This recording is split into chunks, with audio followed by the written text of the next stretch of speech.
Hello everyone, আজ কলা দিয়ে চকলেট কেক তৈরি করে দেখাবো খুবই সহজ পদ্ধতিতে। তো এভাবে বাড়িতে অবশ্যই একবার ট্রাই করবেন। অনেক বাচ্চারা আছে কলা খেতে চায় না, তাদেরকে এইভাবে যদি কলা দিয়ে কেক তৈরি করে দেওয়া যায় তাহলে কিন্তু তারা নিমেষেই শেষ করে দেবে, আর পুষ্টিগুণটাও কিন্তু তাদের শরীরে থাকবে। তো তার জন্য প্রথমেই এখানে আমি দুটো কলা নিয়েছি। কলা দুটোকে খোসা ছাড়িয়ে নেব।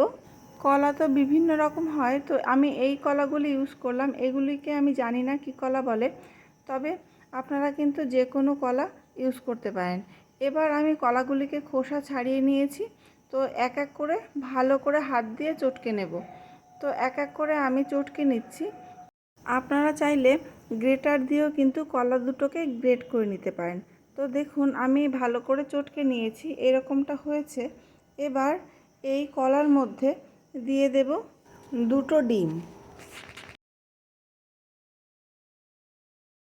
ডিম দেওয়ার পর একটু ভালো করে ফেটিয়ে নিতে হবে। তো আমি 2 থেকে 3 মিনিট ধরে ভালো করে একটু ডিমটাকে ফেটিয়ে নিলাম, কলার সাথে বেশ ভালো করে মিশিয়ে নিলাম। এবার দিচ্ছি মেজারিং কাপের হাফ কাপ চিনি।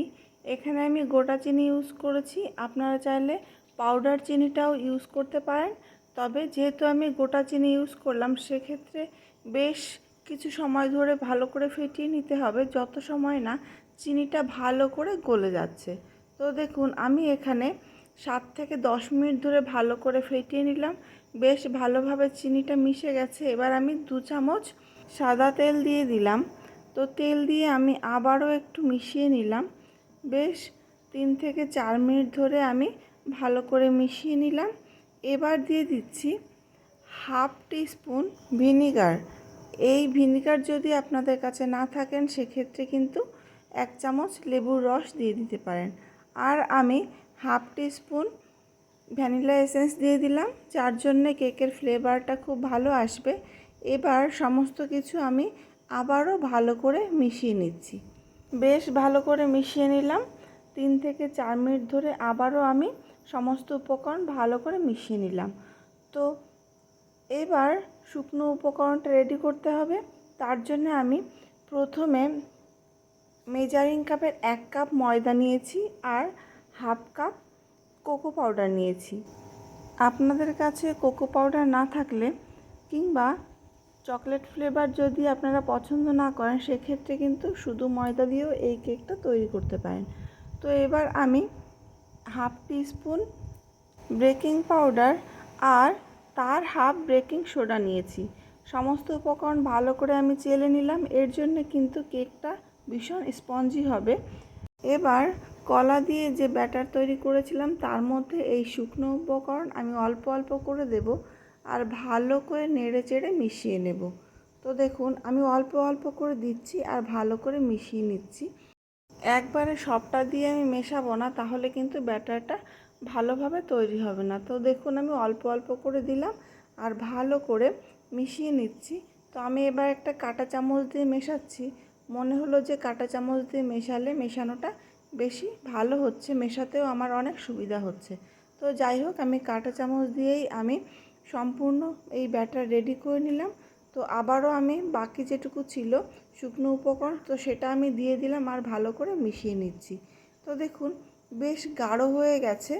তো এই সময় আমি একটু উষ্ণ গরম দুধ অল্প অল্প করে দেব আর ভালো করে মিশিয়ে ব্যাটারটা থিকনেস ঠিকঠাক রেখে তৈরি করে নেব।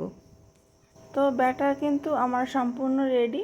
তো দেখুন এরকমটা আমি তৈরি করলাম, দেখেই বুঝতে পারছেন ঘনত্বটা আমি কেমন রেখেছি। তো এবার আমাকে একটা কেক মোল্ড রেডি করতে হবে। তো তার জন্য আমি এখানে সার্কেল শেপের একটা কেক মোল্ড নিয়েছি আর তাতে 1 চামচ সাদা তেল দিয়ে দিলাম। তেলটাকে বেশ ভালো করে মোল্ডের সমস্ত জায়গায় ব্রাশ করে দিলাম। নিচে উপরে সমস্ত জায়গাতেই কিন্তু ভালো করে ব্রাশ করে দিতে হবে। আর একটা বাটার পেপার আমি সার্কেল শেপ করে কেটে রেখেছিলাম, সেটাকে আমি নিচে ভালো করে সেট করে দিলাম। আপনাদের কাছে যদি কেক মোল্ড না থাকে তাহলে যে কোনো স্টিলের পাত্র কিংবা অ্যালুমিনিয়ামের পাত্রেও কিন্তু এই কেক বসাতে পারেন। তো এবার আমি ব্যাটার ঢেলে দিচ্ছি। তো দেখুন ঘনত্বটা দেখলে বুঝতে পারছেন আমি কেমনটা রেখেছি। তো এভাবে অবশ্যই কিন্তু বাড়িতে একবার অন্তত ট্রাই করবেন। আর একটু ট্যাপ ট্যাপ করে দিলাম যাতে কেকের ভেতরে কোনো বায়ু না থাকে। আর এদিকে একটা কড়াই আমি ফ্রি হিট করে নিয়েছি। কড়াইয়ের মিডিলে একটা স্ট্যান্ড বসিয়ে দিয়েছি। তো এবার স্ট্যান্ডের উপরে কেক মোল্ড সোজাসুজিভাবে বেশ সুন্দর করে বসিয়ে দিলাম। বসিয়ে এবার ঢেকে দেব। তো ঢাকাটা যেন খুব ভালো হয়, কোনো দিক দিয়ে যেন হাওয়া না বেরিয়ে যায়, সেদিকটাতে কিন্তু খেয়াল রাখতে হবে। খুব সুন্দর করে ঢাকতে হবে। তো দেখুন ঢেকে দিয়ে আমি 45 মিনিট মতো রেখে দিয়েছিলাম লো ফ্লেমে। তো ফিরে এলাম 45 মিনিট পর। কেকটা দেখুন এমনভাবে ফেটে গেছে, ফুলে ফেটে উঠেছে। তো দেখুন কলা দেওয়ার জন্যে কিন্তু ভীষণ সফট হয়েছে। স্টিক দিয়ে আমি চেক করে নিচ্ছি কেকটা রেডি হয়েছে কিনা। তো সম্পূর্ণ রেডি হয়ে গেছে কেক। তো এভাবে অবশ্যই একবার ট্রাই করবেন। আমি এখানে 1 ঘন্টা রেখে দিয়েছিলাম কেকটা ঠান্ডা হওয়ার জন্যে। তো 1 ঘন্টা বাদে ফিরে এলাম। সাইডটা একটা ছুরির সাহায্যে ছাড়িয়ে নিলাম। এবার হাত দিয়ে উপর করে পেছনে একটু ট্যাপ ট্যাপ করলেই কিন্তু বেরিয়ে আসবে কেক। তো দেখুন সুন্দরভাবে বেরিয়ে এসছে। এবার নিচের এই বাটার পেপারটাকে আমি তুলে ফেলছি। তো এইভাবে অবশ্যই কিন্তু বাড়িতে একবার ট্রাই করবেন। এই কেক ভীষণই স্বাস্থ্যকর, ছোট থেকে বড় সবাই পছন্দ করবে। তো এবার আমি একটু কেটে দেখাবো। দেখুন ভীষণ সুন্দর হয়েছে কেকটা, দেখতে যেমন সুন্দর, খেতেও কিন্তু ভীষণ ভালো। তো এভাবে অবশ্যই একবার ট্রাই করবেন। ভীষণ স্পঞ্জি হয়েছে কেকটা। তো যাই হোক, আজকের মতো এই রেসিপি এই পর্যন্তই। ভিডিওটি ভালো লাগলে লাইক করবেন আর সাবস্ক্রাইব করে আমার চ্যানেলের পাশে থাকবেন।